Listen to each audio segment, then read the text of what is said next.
ورحمة الله وبركاته. نحمده ونستعينه ونستغفره ونؤمن به ونتوكل عليه ونعوذ بالله من شرور أنفسنا ومن سيئات أعمالنا. من يهد الله فلا مضل له ومن يضلل فلا هادي له. نشهد أن لا إله إلا الله وحده لا شريك له ونشهد أن محمدا عبده ورسوله. فقد قال الله تعالى في كلامه المجيد والفرقان الحميد. أعوذ بالله من الشيطان الرجيم. بسم الله الرحمن الرحيم. ألف لام را. كتاب أنزلناه إليك لتخرج الناس من الظلمات إلى النور. وقال تعالى في شان حبيبه إن الله وملائكته يصلون على النبي يا أيها الذين آمنوا صلوا عليه وسلموا تسليما. اللهم محبت شكر قول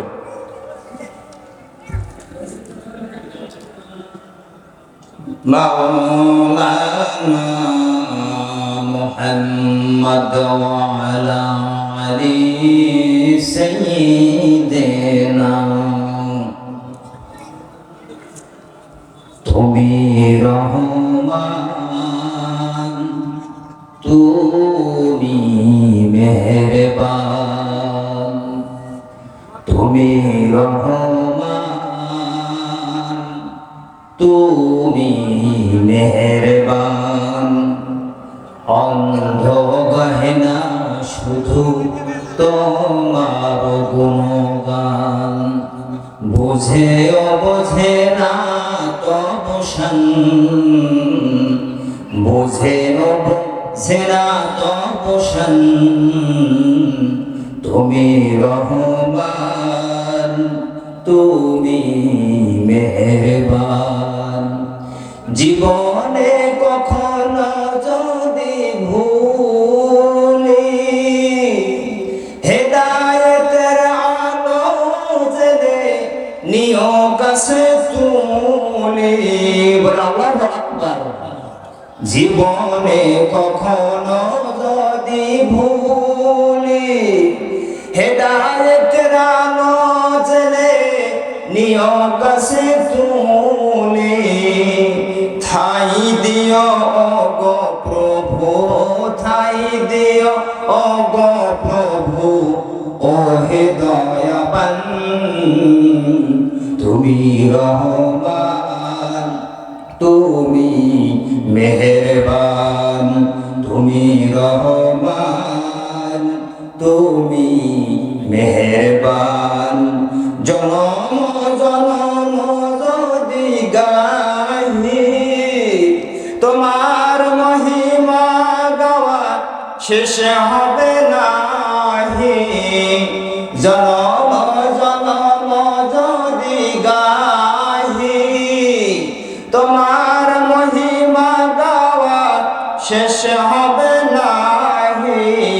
দয়া করো মায়া করো, দয়া করো মায়া করো, ও হে দয়াবান, তুমি রহমান, তুমি মেহেরবান, তুমি রহমান, তুমি মেহেরবান। আলহামদুলিল্লাহ। ঐতিহ্যবাহী রংপুর জেলা মিঠাপুর উপজেলার আওতাধীন মুসা বান্দুয়া একাডেমি নুরানি ও হাফিজা মাদ্রাসা প্রাঙ্গণে আজকের দিনের বেলা হাফেজ ছাত্রদের দস্তার মধ্যে উপলক্ষে পঞ্চম বাৎসরিক ঐতিহাসিক তাফসীরুল কোরআন মাহফিল সুযোগ্য সম্মানিত সভাপতি, অত্র মাদ্রাসার সুযোগ্য সভাপতি জনাব মোহাম্মদ মুক্তার হোসেন, দোয়া করেছে আল্লাহ পাক সভাপতিকে হায়াতে তাইয়্যিবা সেহাতে কুল্লিয়া দান করুক। সকলে বলছি আল্লাহুম্মা আমিন। তাহলে পরীক্ষা দিয়ে এসেছে, চেষ্টা করে এসেছে, তখন দোয়ায় কাজ করবে, ঠিক কি না? কাঁঠালের গাছ রোপণ করে আম পাওয়া যেমন বোকামি, মানুষের তৈরি করে আইন দিয়ে রাষ্ট্র পরিচালিত হলে এই সমাজে অন্যায় অবিচার হত্যা লুণ্ঠন দূর করার দোয়া করা এটাও তেমন বোকামি। কথা বলেন, কথা ঠিক না বেঠি? 2 নম্বর উদাহরণ। এরপরে আর একটু ব্যাপার বলি। মনে করেন এই মোহতামিম সাহেব এই মাদ্রাসা ঢাকায় কালক্রমে গেছে, যাবার পরে নামাজ পড়বে, মসজিদে গেছে, উজুর ট্যাপ খুলেছে, উজু করার পানি খুলতেছে। হঠাৎ করে মোহতামিম সাহেব দেখলো যে এই পানির ভিতরে ইঁদুর মরা গন্ধ আসতেছে। কি মরা? কথাগুলো মনে রাখবেন, কি মরা? প্রত্যেকটা কথায় এক একটা করে শিক্ষা পাবেন, কেউ বিপরীতমুখী কথা মনে করবেন না। ইঁদুর মরা গন্ধ পাচ্ছে। এই হুজুর পানি খুলে দিচ্ছে, ইঁদুর মরা গন্ধ পাচ্ছে, আর এখানে মনে মনে ভাবছে আস্তাগফিরুল্লাহ নাউজুবিল্লাহ, পানির গন্ধ দূর হবে কেন? এর ভিতরে গভীর কথা হলো, এই পানির সেন্টার যেখানে পানির ট্যাঙ্ক, এই ট্যাঙ্কের ভিতরে ইঁদুর মরে বসে আছে। আপনি পীর সাহেব কেন, যতগুলো দরবার ওলি আছে সবাইকে, মুহতামিমদেরকে, হাফেজে কোরআনদেরকে, আলেম ওলামাদেরকে নিয়ে যদি পানির মুখে নিতে দিয়ে বলেন এই পানি ভালো পানি ভালো হবে, পানি ভালো হতে গেলে ওই ট্যাঙ্কি থেকে পচা ইঁদুর ফেলাতে হবে। কথা বলেন, কথা ঠিক না ঠিক? 2 উদাহরণ দিলাম, মনে রাখবেন। আজকের সম্পূর্ণ আলোচনায় 2 উদাহরণের ভিতরে পাবেন। অর্থ হলো আমের গাছ, কাঁঠালের গাছ রোপণ করে আম পাওয়া যেমন বোকামি, মানুষের তৈরি করা আন্দোলন রাষ্ট্র পরিচালিত হবে এই রাষ্ট্রের অন্যায় অবিচার দূর করা, এর জন্য দোয়া করা এটাও তেমন বোকামি। কথা বলেন, কথা ঠিক না বেঠে? এটা আপনাকে বুঝতে হবে। তাহলে কাঁঠালের গাছ রোপণ করছেন, কাঁঠাল ধরবে, আমের গাছ রোপণ করেছেন, আম ধরবে। পচা ইঁদুর পানির ট্যাঙ্কিতে আছে, যত আস্তাগফিরুল্লাহ পড়েন আর নাউজুবিল্লাহ বলেন, পচা ইঁদুর পচা পানি বের হবে, ঠিক কিনা? এখন আসুন এই সমাজটাকে শান্তির সুবাসে পরিণত করবার জন্য, এই সমাজটাকে অন্যায় দূর করবার জন্য, এই সমাজটা থেকে সুদ দূর করবার জন্য, ঘুষ দূর করবার জন্য আল্লাহ পাক কোরআন দিয়েছে। এটা আপনি আমি সকলেই জানি। কিন্তু কোরআন আছে ঘরে ঘরে, কোরআন আছে মাদ্রাসায়, কোরআন আছে হাফেজদের সিনায়, অন্যায় বিন্দু পরিমাণ দূর হয়নি, চুরি বিন্দু পরিমাণ দূর হয় নাই, ডাকাতি বিন্দু পরিমাণ দূর হয়নি। তার মানে কোরআনকে আমরা ভালো জায়গায় লাগাতে পারি না। আসুন, যতদিন পর্যন্ত কোরআন রাষ্ট্রীয় দায়িত্বে না যাবে ততদিন পর্যন্ত এই সমাজের চুরি থাকবে, বন্ধ হবে না। কথা বলে না কেন?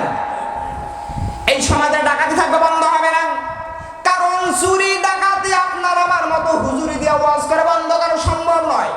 এটা ১৫০০ বছর আগে আল্লাহ রাব্বুল আলামিন বলেছেন, পৃথিবীর মানুষ যদি চুরি ডাকাতি বন্ধ করতে যাও, যদি সমাজের অন্যায় বিচার বন্ধ করতে যাও, যদি সমাজের ধর্ষণ লুণ্ঠন বন্ধ করতে যাও, যদি এই সমাজের মিথ্যা শক্তি মিথ্যা প্রতারণা বন্ধ করতে যাও, জুলুম বন্ধ করতে যাও, তাহলে রান্নাঘর থেকে নিয়ে রাষ্ট্র পর্যন্ত এই কোরআনের আইন বাস্তবে জীবনে মেনে নাও, বলেন সুবহানাল্লাহ।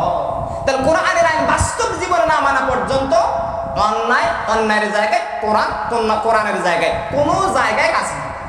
এখন আসুন,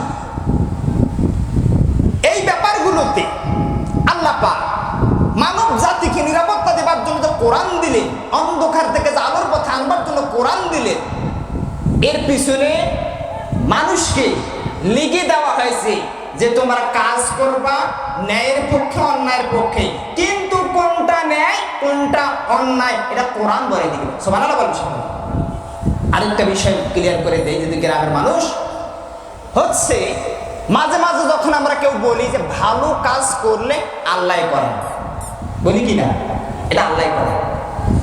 এখন মনে মনে ভাবি যে খারাপ যদি কাজ করি নিশ্চয়ই শয়তানের পক্ষ থেকে হয়, ভাবি কি না? অথচ আল্লাহ রাব্বুল আলামিন বলেছেন পৃথিবীর মানুষ ভালো কাজ হয় আল্লাহর পক্ষ থেকে, আর খারাপ কাজ আল্লাহও করায় না, শয়তানও করায় না। করায় কে?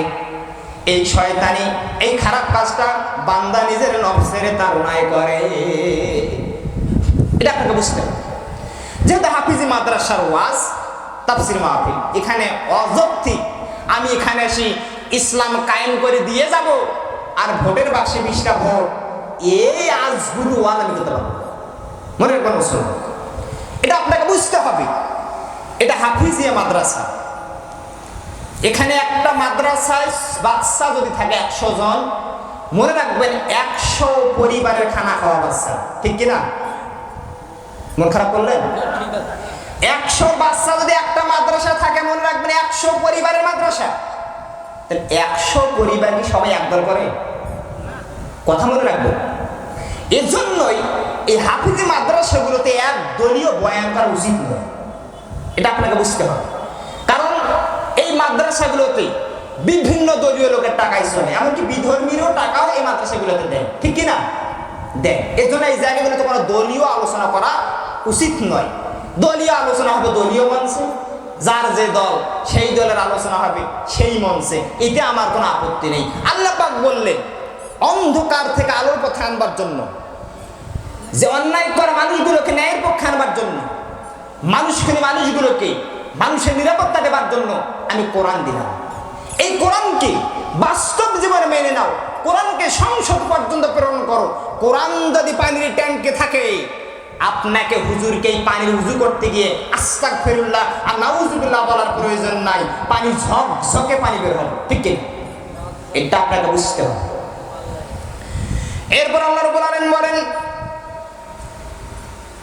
এই কোরআনুল কারীম দিয়ে সমাজ পরিচালিত হয়, এই কোরআনুল কারীম দিয়ে রাষ্ট্র পরিচালিত হয়। সমাজের সুদ, সমাজের শিরিক, সমাজের কুফর, সমাজের অন্যায়, সমাজের ইফতিজিং, সমাজের ধর্ষণ, সমাজের লুণ্ঠন, মিথ্যা সাক্ষী দেওয়া, মিথ্যা কথা বলা, মিথ্যা অপবাদ সবগুলো দূর হয়ে যাবে।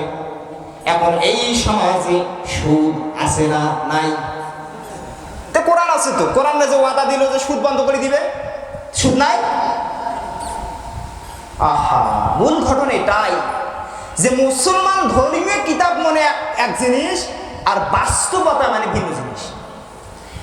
সুদ যে কোরআনে আছে, আমাদের বললে কেউ কেউ মনে করে এই এটা কেমন কথা, এটা কেমন কোরআনে থাকতে পারে? নিশ্চয়ই সুদের কথা কোরআন নাই। আল্লাহ পাক বলেন পৃথিবীর মানুষ সুদ বন্ধ করবার জন্য কোরআন, ঘুষ বন্ধ করবার জন্য কোরআন, ডাকাতি বন্ধ করবার জন্য কোরআন, ছিনতাই বন্ধ করবার জন্য কোরআন, অত্যাচার অনাচার জুলুম বন্ধ করবার জন্য কোরআন, সবগুলো কোরআনুল কারীমের ভিতরে আছে। কিন্তু দুঃখজনক হলো সত্য, এই সবগুলো বিধান আমরা কোরআন দ্বারা মানতে পারি না। আজকে যদি কোরআন দ্বারা আপনার আমার জীবন সাজাতাম, আজকে যদি কোরআন দিয়ে নিজের ব্যক্তি জীবন সাজাতাম, নিজের পারিবারিক জীবন সাজাতাম, নিজের রান্নাঘর থেকে নিয়ে রাষ্ট্র পর্যন্ত কোরআন আইন দ্বারা নিজের জীবনটাকে রঙিন করতাম, সমাজে অন্যায় থাকতো না, চুরি থাকতো না, ডাকাতি থাকতো না, শিরিক থাকতো না, সুদ থাকতো না, ঘুষ থাকতো না, মানসতা থাকতো না, ইফতিজিং থাকতো না, জুলুম থাকতো না। এক কথায় সমস্ত অন্যায়গুলো দূর করে আল্লাহ পাকে এই জমিনে জান্নাতের হাওয়া বয়াই দিত। কথা বলেন, কথা ঠিক না বেঠি? এটা আপনাকে বলতে হবে যে কোরআনের আইন ছাড়া সমাজ অন্ধকার, এটা না? এইটা হচ্ছে মূল কথা। এখন সুদ, মাঝে মাঝে কিছু নামাজি ব্যক্তির দেখা মিলে মসজিদে 5 ওয়াক্ত সালাত যথারীতি আদায় করে, মাঝে মাঝে একটু সুদও খায়। আছে না, এদিকে আছে না? যেই ব্যক্তি সুদ খায় 5 ওয়াক্ত নামাজ পড়ে, এই ব্যক্তির নামাজ হয় না। কে বলেছে? রাসূল সাল্লাল্লাহু আলাইহি ওয়াসাল্লাম বলেছে। কে বলেছে? তাহলে সুদ খাওয়া ব্যক্তির নামাজ, সুদও খাবেন নামাজও পড়বেন, হক কোনটা সঠিক কোনটা আপনি আমার দেখায় দেন। যদি আপনি সালাত আদায় করেন, সালাতের মতো আদায় করতে হবে। আর সুদও খান, সালাত আদায় করেন, মনে করলাম যদি সালাতটা সঠিক হয় সালাত করবেন, আর যদি সুদটা সঠিক হয় তাহলে সুদেই খাবেন, সালাত কেন? যে কোনো একটা কথা বলে দেখেন।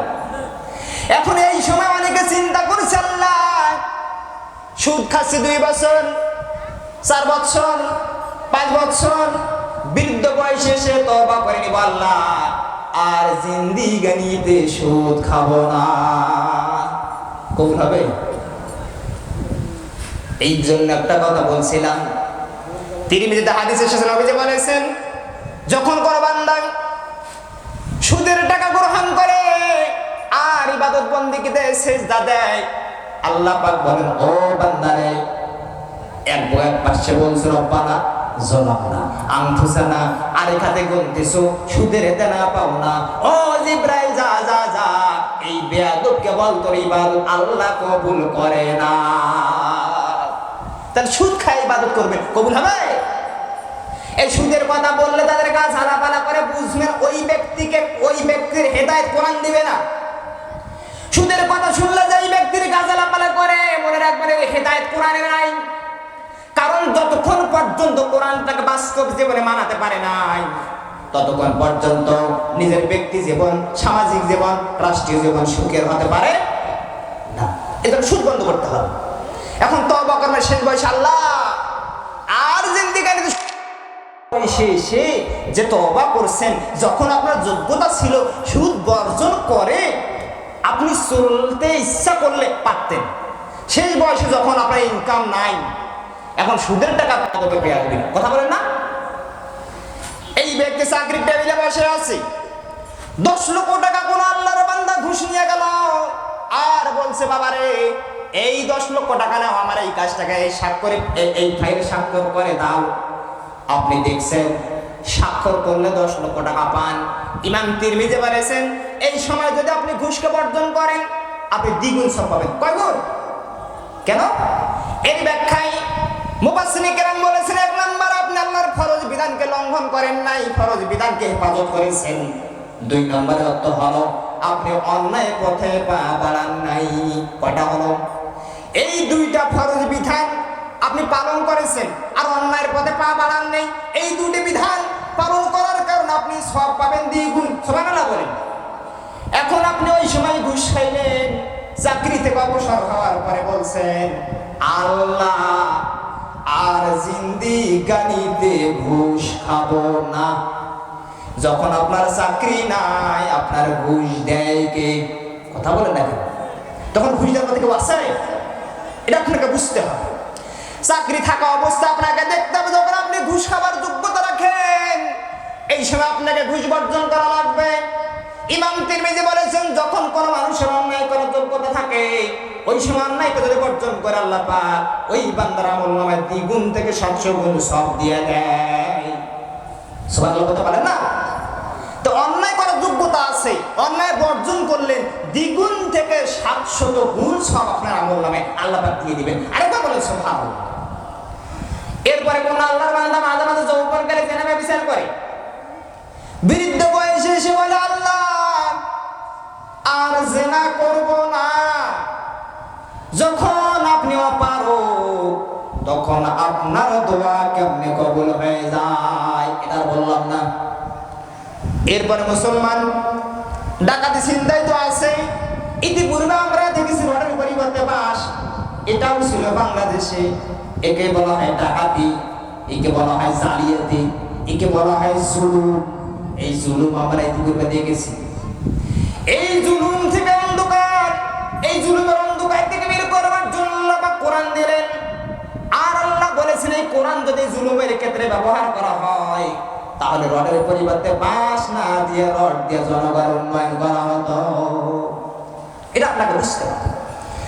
তাহলে জুলুম করা যাবে না, লুট করা যাবে না, হত্যা করা যাবে না, মিথ্যা সাক্ষী দেওয়া যাবে না, এইগুলো হচ্ছে অন্যায়। আর মহান আল্লাহ পাক বলেন এই যতগুলো অন্যায় আছে সম্পূর্ণ অন্যায়গুলো থেকে ফিরে আনবার জন্য, অন্যায় দূর করে আলোর পথে আনবার জন্য আমি আল্লাহ রাব্বুল আলামিন তোমাদেরকে কোরআন দিলাম। কিন্তু কোরআন আছে ঘরে ঘরে, কোরআন আছে মাদ্রাসায়, কোরআন আছে হাফেজের সিনায়, কিন্তু এই সমাজ থেকে সুদ, ঘুষ, অন্যায়, অবিচার, অত্যাচার, জুলুম, লুণ্ঠন, হত্যা কিন্তু বন্ধ হয় নাই। এটা আপনাদেরকে এই কথা বলার পরে এখন মূল আলোচনা যাচ্ছি। এই বিধানটা যদি রাষ্ট্র পর্যন্ত না যায়, অর্থাৎ কোরআনের বিধানটা, তাহলে আপনি কি পাবেন? কোরআনের বিধান আপনার রাষ্ট্র পর্যন্ত যায় নাই, আপনি ইন্তেকাল করেছেন, চেষ্টা করেননি, আপনি ইন্তেকাল করেছেন। আপনার আমলনামায় নামাজ পরিপূর্ণ আছে, খুব মনোযোগ দিয়ে শুনবেন, রোজা পরিপূর্ণ আছে, হজ পরিপূর্ণ আছে, যাকাত পরিপূর্ণ আছে, তাসবিহ পরিপূর্ণ আছে, তাহাজ্জুদ পরিপূর্ণ আছে। উম্মাহাতুল মুমিনিন মা আয়েশা রাদিয়াল্লাহু তাআলা আনহা বলেছেন, নবীজি নামাজ, রোজা, হজ, যাকাত, তাসবিহ, তাহাজ্জুদ, দান খয়রাত সব আছে। লোকটার অবস্থান কি?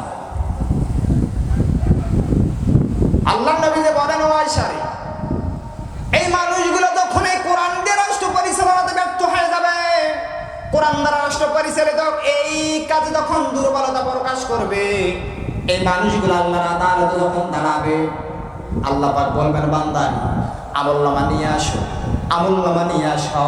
এই বান্দা আল্লাহর দরবারে আমলনামা জমা দিবেন। আর মনে মনে ভাববেন, আল্লাহ দুনিয়াতে যতদিন পর্যন্ত আমার উপর নামাজ ফরজ ছিল, ততদিন আমি নামাজ যথারীতি আদায় করেছি, যাকাত দিয়েছি, তাসবিহ পড়েছি, দান করেছি, খয়রাত করেছি, ভালো ভালো আমল করেছি, নেক কাজ করেছি, তাহাজ্জুদ পড়েছি। ও আল্লাহ, নিশ্চয় আজকে আমি জান্নাতে যাবই। অহংকার করে বান্দা আল্লাহ দরবারে আমলনামা দিবে।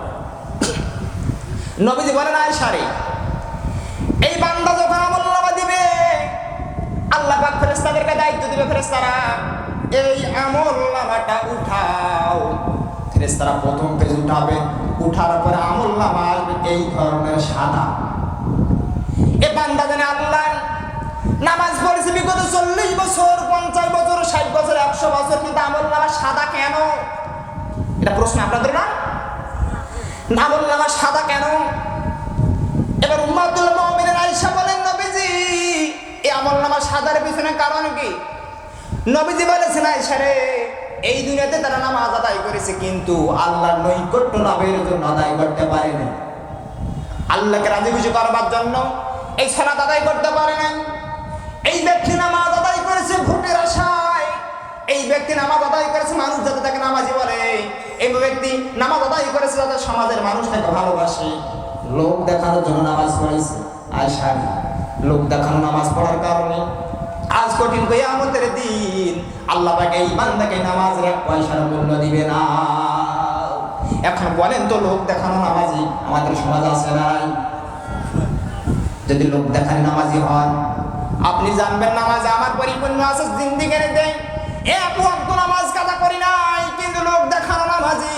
উম্মাতুল মুমিনিন আয়েশা বলেন, নবীজি বলেছেন, এই ব্যক্তির নামাজ দ্বারা এক পয়সার উপকার হাসরের ময়দানে হবে, তার নামাজ দিয়ে জান্নাতে যান। এরপরে আসুন, উম্মাতুল মুমিনিন আয়েশা বলেন, নবীজি দ্বিতীয় নাম্বার কারা উঠবে? আল্লাহ পাক বলেন, দ্বিতীয় নাম্বার পেজ যখন উঠানো হবে, দ্বিতীয় নাম্বার পেজটা হবে যাকাতের পেজ। কিসের পেজ? কথা বলেন, কিসের পেজ? যাকাতের পেজ। আল্লাহ যাকাত পরিপূর্ণ আছে, প্রতি ঈদের আগে আগে শতাধিক শাড়ি লুঙ্গি দিয়েছি, 50 মণ সেমাই চিনি দিয়েছি, বহু টাকা মানুষকে দান সদকা করেছি, আজকে আমি জান্নাতে যাবই। ফেরেশতারা আবার আমলনামা উঠাবেন। ও মুসলমান, গভীর মনোযোগ দিয়ে শুনেন, ফেরেশতারা আমলনামা উঠাবেন, উঠানোর সাথে সাথে দেখবেন আল্লাহ তোমার বান্দা যেগুলো বলছে সবগুলো মিথ্যা কথা, সাদা। কি? আরেকটু জোরে বলেন, কি? ও আল্লাহ, তোমার বান্দা এত বড় মিথ্যুক, এটা আমি জানতাম চোখ থেকে পানি ঝরাবে আর বলবে, আল্লাহ দুনিয়াতে আমি জাকাত দিয়েছি লক্ষ কোটি কোটি টাকা, সদকা করেছি কোটি কোটি টাকা, 2 ঈদে আমি অসংখ্য শাড়ি লুঙ্গি দিয়েছি আল্লাহ, কিন্তু আজকে জাকাতের আমল আমার সাদা কেন, আমি বড় লজ্জিত। এই সময় আল্লাহ বলেন, কেন তুমি লজ্জিত? তুমি যেই সম্পদগুলো জাকাত দিয়েছো ওই সম্পদগুলো জবাব দিবে। সুবহানাল্লাহ বলেন। মাথার উপর জাকাত ঘুরবে। আরে বলবো, গো বান্দা, তুমি যে আমাদেরকে দুনিয়াতে মানুষকে দান করো নাই, এই মিথ্যা অভিযোগ, এই মিথ্যা তহমত আমি তোমাদেরকে দেব না। আমি তোমাকে দেব না, কারণ হলো তুমি আদায় করেছো ঠিকই, জাকাত দিয়েছো ঠিকই, শাড়ি লুঙ্গি দিয়েছো ঠিকই, কিন্তু দিছো এক জায়গায় আর ক্যামেরা করেছো 10 জায়গায়। আছে না নাই? 1 কেজি সামাই আর 1 কেজি চিনি, 2 কেজি ওজন। কয় কেজি?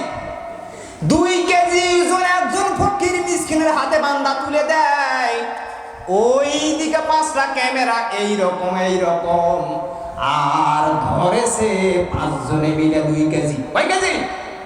তাহলে এমন লোক দেখানো জাকাত দেওয়া আমাদের সমাজে আছে নাকি নাই?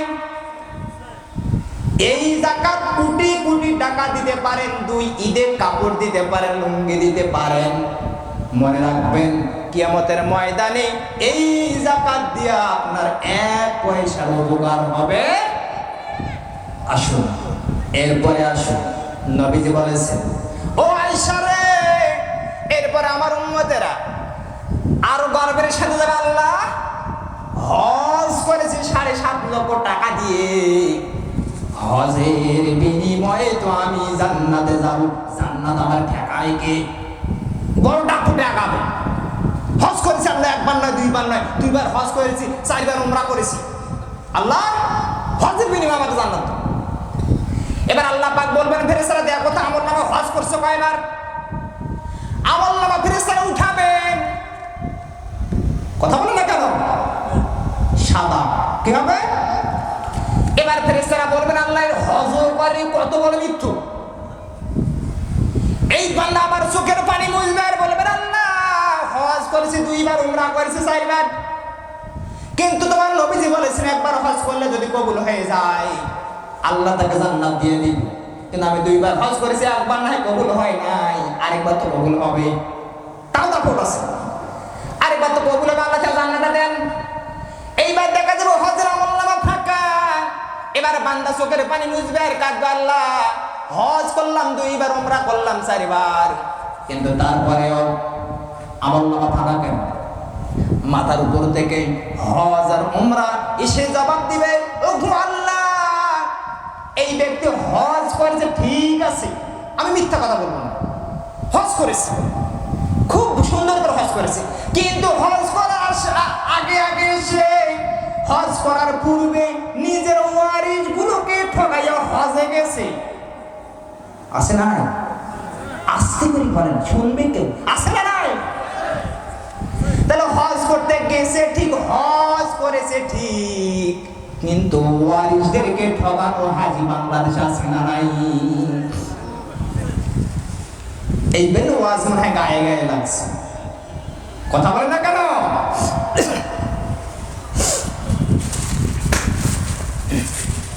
তাহলে এমন হাজি নাজাত পাবে? অসম্ভব। উম্মাহাতুল মুমিনিন আয়েশা বলেন, ওগো নবীজি, হজের আমল দিয়ে তারা শূন্য হয়ে গেল, তার কারণ তারা হজের ওয়ারিসদেরকে ঠকিয়েছে।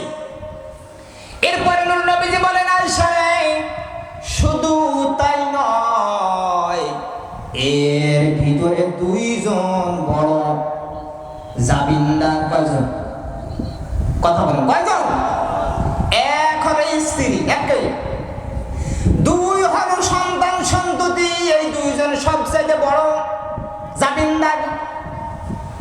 এইবার আল্লাহ পাক বলবেন, বান্দারে হজ তো করেছো ওয়ারিসদেরকে ঠকিয়ে, আর হজ করেছো লোক দেখানোর জন্য। আমাদের এই 2টো পয়েন্ট মনে রাখবেন, যে 1 স্ত্রী আর ছেলে সন্তান। আল্লাহ পাক বলবেন, বান্দারে হজ করলা মানুষকে ঠকিয়ে, আর জান্নাতে যেতে চাও, পারবা না। এরপরে হজ করেছো লোক দেখানোর জন্য, জান্নাতে যেতে চাও, পারবা না। আমাদের সমাজ অনেক ধনী যারা হজ করতে চায় না, গ্রামের মানুষরা বলে যে ভাই এতগুলো টাকার মালিক তুমি, তুমি যদি হজ না করো গ্রামের মান সম্মান থাকবে? এই পিছলাইয়ে পিছলাইয়ে ঠেলাইয়ে ঠেলাইয়ে তাকে হজ পাঠায়, এরকম হাজি আছে না নয়? যদি কাউকে ঠেলা দিয়ে হজ করে নেওয়া লাগে, মনে রাখবেন এই হজ দ্বারা নাজাত মুক্তি নেই। কথা বোঝা গেছে? আল্লাহ পাক বলেন, নবীজি বলেন আয়েশা রে, একবার ওয়ারিশকে ঠকানো হাজির হজ কবুল হবে না। 2 নম্বরে হজ হলো মানুষের চাপে মানুষ যাতে তাকে হাজি বলে, এই জন্য হজ করেছে। এই হাজিরও হজ কবুল হবে তো তাইকার না। 3 নম্বর হলো, গত বছর একটা মাহফিল আমি দিনাজপুরে মাহফিল করতেছি, হঠাৎ করে প্রধান অতিথির নাম ঘোষণা করা হলো। প্রধান অতিথি একটু বয়ান করে আমাকে থামায় রাখছে। বয়ানগুলোর নাম ঘোষণা হলো সুন্দরভাবে। ঘোষণা হবার পর উনি কথা বলতেছে না, থেমে গেল। চিন্তা করলাম ঘটনা কি, মাইকি খারাপ হলো নাকি? আবার কানাকানি করে বললো নামটা আরেকবার ঘোষণা দিয়ে বলো। পরের বার নাম যখন ঘোষণা দিল, আগের নাম আর পরের নামের ভিতরে আলহাজের ডিফারেন্স। কিসের ডিফারেন্স? আলহাজ আগের আগে বলেছিল মোহাম্মদ অমুক, পরের বার ঘোষণা হলো মোহাম্মদ আলহাজ অমুক। যখন নিজের নামে নিজের টাইটেল ব্যবহার করে জাতিকে জানান দিতে চাই আমি হজ করেছি, ও মুসলমান গভীর মনোযোগ বুঝবেন, এই হজ দ্বারা আল্লাহর দরবারে নাজাত মুক্তি পাওয়া যাবে না। তাহলে 3 কারণে হজ কবুল হয় না। কয় কারণে? 1, ওয়ারিশদেরকে ঠকিয়েছে, জনগণের চাপে যাতে মানুষ হাজি বলে এই জন্য হজ করেছে। আর 3 নম্বর কি বললাম?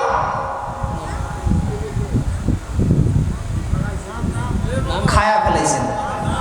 যে নাম প্রকাশের জন্য যারা মানুষকে উৎসাহ উদ্দীপনা যোগায়, মানুষকে নাম প্রকাশে আগ্রহী বানায়, নাম প্রকাশে উৎসাহ যোগায়, এই 3 ধরনের হাজির হজ কবুল নাই।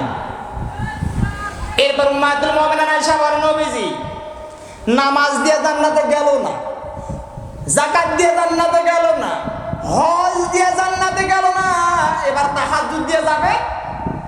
জান মাঝে মাঝে এটা একটা উদাহরণ দেই, যে এক নেতা বলছিল যে ছেলেরা তোমরা সব সময় রাস্তাঘাটে এই টঙ্গে খাটেতে সব সময় আড্ডা জোগাও, বলো তো গত রাত্রে কুত্তা কেন ভুকেছে? কি ভুকেছে? এবার ফ্যানটা ডিস্টার্ব করতেছে, তো পেছন দিক দিয়ে দেন। এরপর নবীজি বলেছেন, উম্মাতুল মুমিনিন বলেছেন, আয়েশা বললেন যে তাহাজ্জুদ দিয়ে জান্নাতে তাহলে যাবে। এখন এই নেতা বলেন যে সারা দিন বা সারা রাত্রি এই পাড়া মহল্লা আড্ডায় শুধুমাত্র গল্প গুজব করো, রাত্রে কেন কুত্তা ভুকেছে একটা বারকে খেয়াল করেছো? ছেলেপেরা বলছে কুত্তা তো রাত্রে ভুকবে, ঠিক না? এই নেতা বলে না না না, আমি যখন রাত্রে তাহাজ্জুদের নামাজ পড়বার জন্য উঠেছি, আমাকে দেখে কুত্তাগুলো ভুকেছে। এটা লোক দেখার নামাজ কিনা? এই তাহাজ্জুদও কিয়ামতের ময়দানে কোনো উপকার আসবে না। তার নামাজ দিয়ে জান্নাতে যেতে পারলেন না, যাকাত দিয়ে জান্নাতে যেতে পারলেন না, হজ দিয়ে জান্নাতে যেতে পারলেন না, তাহলে জান্নাতে যাবেন কি দিয়ে? জানার দরকার আছে না? জান্নাতে যাবার জন্য উম্মাতুল মুমিনিন মা আয়েশা রাদিয়াল্লাহু তাআলা আনহা বর্ণনা করেছেন 3টি পন্থা আছে। কয়টি? জোরে বলেন। 1 সাওম, রোজা। 1 আস-সাওমু লি ওয়া আনা বিহি। আল্লাহ পাক বলেছেন রোজা যদি কবুল হয়ে যায়, এই ব্যক্তি আল্লাহ পাকের জান্নাতে চলে যাবে, সমস্যা নেই।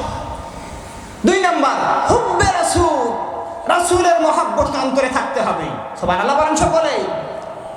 3 নাম্বার আল্লাহর প্রেরিত কিতাবের অনুগামী অনুগামী হতে হবে, আনুগত্যশীল হতে হবে, সুবহানাল্লাহ বলেন সকলে। সেই কোরআনের মাহফিল, এই কোরআনের মাহফিলের দিকে আসবে। বললাম রোজা দিয়ে জান্নাত পেতে পারেন, রাসূলের ভালোবাসা দিয়ে জান্নাত পেতে পারেন, আর কোরআনের মহাব্বত কোরআনের ভালোবাসা দিয়ে জান্নাতে যেতে পারেন, সুবহানাল্লাহ বলেন সকলে। এই জন্য মাঝে মাঝে আমরা বলি শুনি একটা কথা, যে আল্লাহ পাকের ওসিলা ছাড়া কেউ জান্নাতে যাবে না, ঠিক কিনা? শুনি না? তাহলে নামাজ দিয়ে তো আরো যেতে পারবেন, তো ওসিলা লাগতেছে, তো ওসিলাই লাগবে। যাই এটা বলতেছি না, বলতে চাচ্ছি যে কোরআনুল কারীমকে আল্লাহ রাব্বুল আলামিন মানব জাতির হেদায়েতের জন্য পাঠালেন। কোরআন ঘরে ঘরে থাকার পর আমরা হেদায়েত থেকে বিমুখ, কোরআন মাদ্রাসা থাকার পর আমরা হেদায়েত পাচ্ছি না, কোরআন খানকা থাকার পরেও আমরা হেদায়েত পাচ্ছি না, কোরআন হাফেজদের সিনায় আমরা হেদায়েত পাচ্ছি না। তার অর্থ হলো এই কোরআনটাকে আমরা যোগ্যতার জায়গায় বসাতে পারি নাই, ঠিক কিনা? যোগ্যতার জায়গায় বসালেই, কোরআন দিয়ে সমাজ পরিচিত হলে সমাজ অন্যায়, অবিচার, অত্যাচার, জুলুম, লুণ্ঠন, ধর্ষণ সব অটোমেটিকলি বন্ধ হয়ে যাবে। বলে সুবহানাল্লাহ। তাহলে উম্মাতুল মুমিনিন বলে আশা যে মানুষ যাবে হুব্বে রাসূল, সাওম আর কোরআনের ভালোবাসা, জান্নাতে যাবে। কোরআনের ভালোবাসা কাকে বলে? কোরআনের মহব্বত কাকে বলে? কোরআনের মর্যাদা কাকে বলে? এই উদাহরণ দিয়ে একটা দিই, আপনার গ্রাম এলাকার মানুষ বুঝি। আমি হাফেজ মানুষ নই তো, যার কারণে আয়াতগুলো মনে আসতেছেন এই মুহূর্তে। যাই নবী সাল্লাল্লাহু আলাইহি সাল্লাম বলেছে যে কোরআনের মর্যাদা জানতে হবে। কোরআনের মর্যাদা, হুব্বে রাসূল, রাসূলের মহব্বতের উপরে একজন কথা বলেছে, আজকে শুনেছি। আর রোজা তো আপনারা পালন করেন, এই জন্য কোরআনের মর্যাদার বিষয়ে কথা বলি। এই পৃথিবীতে আল্লাহ রাব্বুল আলামিন 12টি মাস দিয়েছেন। কয়টি মাস? 12টি মাসের ভিতরে একটি মাসের মান মর্যাদা বেশি। কয়টি মাসের মান? মাসটার নাম কি জানেন না? বলে মাসটির নাম কি? আল্লাহ পাক বলেন শাহরু রমাদানাল্লাযী উনজিলা ফীহিল কুরআন।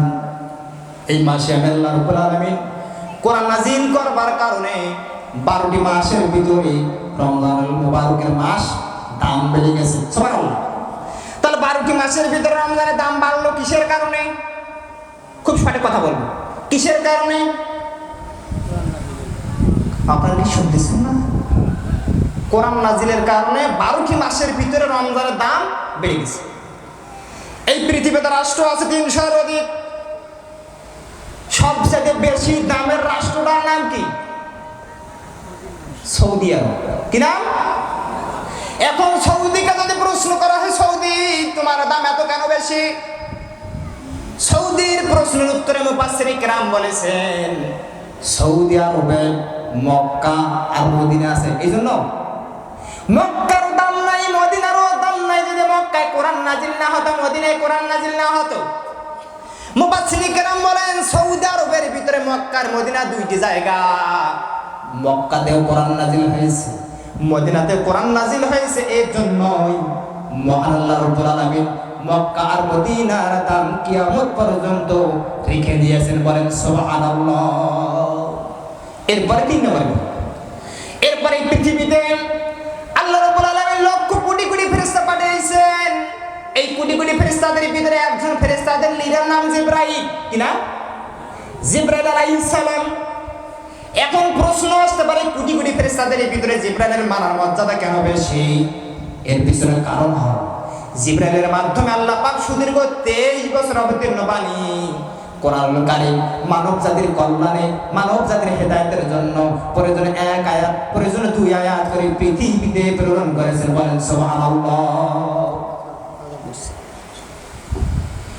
তাহলে কোরআন নাযিল করলেন জিবরাইলের মাধ্যমে, এজন্য জিবরাইলের দাম। ও মুসলমান, যেই কোরআন রমজান মাসে নাযিল হলে রমজানের মাসের দাম বেড়ে যায়। যেই কোরআন সৌদি আরবে নাযিলের কারণে মক্কা মদিনার দাম কিয়ামত পর্যন্ত থেকে যায়। যেই কোরআন জিবরাইল আনার কারণে লক্ষ কোটি কোটি ফেরেশতাদের ভিতরে জিবরাইলের মান মর্যাদা বেড়ে যায়।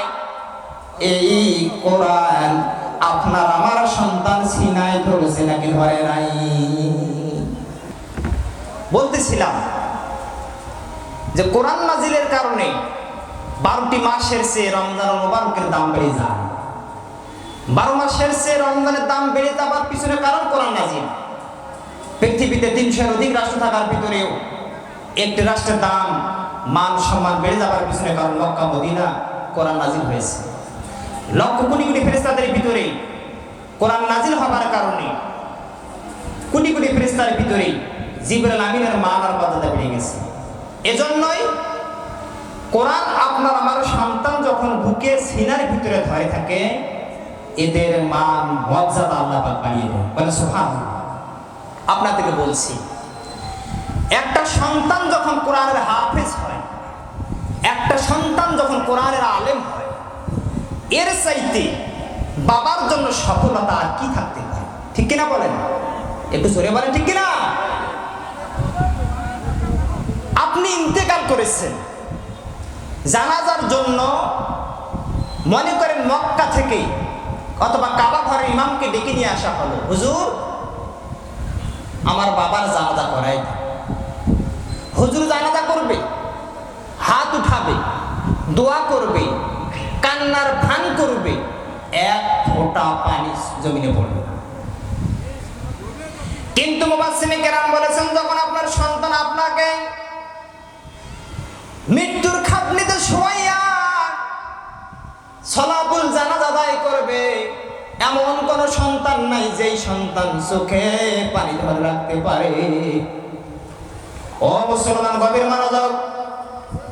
তাহলে ভালাটিয়া হুজুর দিয়া যদি জানাজা করান, তাহলে জানাজা কবুল হবে কিনা জানি না, মুর্দার জিন্দেগানির গুনাহ মাফ হবে কিনা জানি না, কান্নার পান করলে ওই মৃত্যু ব্যক্তির আযাব থেকে মাফ পাবে কিনা জানি না।